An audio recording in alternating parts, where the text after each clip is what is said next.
এবার সাকিব তামিম মুখোমুখি হচ্ছেন লিজেন্ড লিগে। দীর্ঘদিনের সতীর্থ তারা, তবে নানা ইস্যুতে দুজনের সম্পর্ক তরণিতে গিয়ে ঠেকেছে। সাকিব আল হাসান ও তামিম ইকবালের দ্বন্দ্বের বিষয়টি কারো অজানা নয়।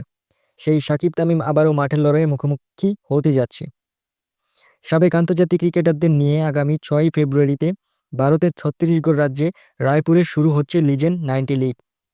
টুর্নামেন্টটি হবে 7 দলের এবং তামিম ইকবাল খেলবেন বিগ বয়েসের হয়ে এবং সাকিবকে দেখা যাবে দুবাই জায়ান্টসের হয়ে খেলতে।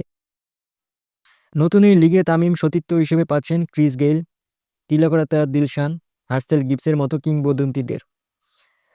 সাকিবের দলে আছেন Thisara Perera, Dwayne Smith, Brandon Taylor, Kevin O'Briens. তাছাড়াও লিজেন্ড লিগে খেলবেন বাংলাদেশি আরও 2 তারকা। বিগ বয়েসের হয়ে খেলবেন আব্দুর রাজ্জাক ও গুজরাটের আর্মিতে খেলবেন মোহাম্মদ আশরাফুল।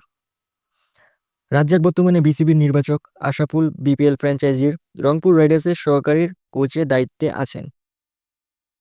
সাকিব তামিমের সর্বশেষ মুখোমুখি হয়েছিল গত বছর বিপিএলে।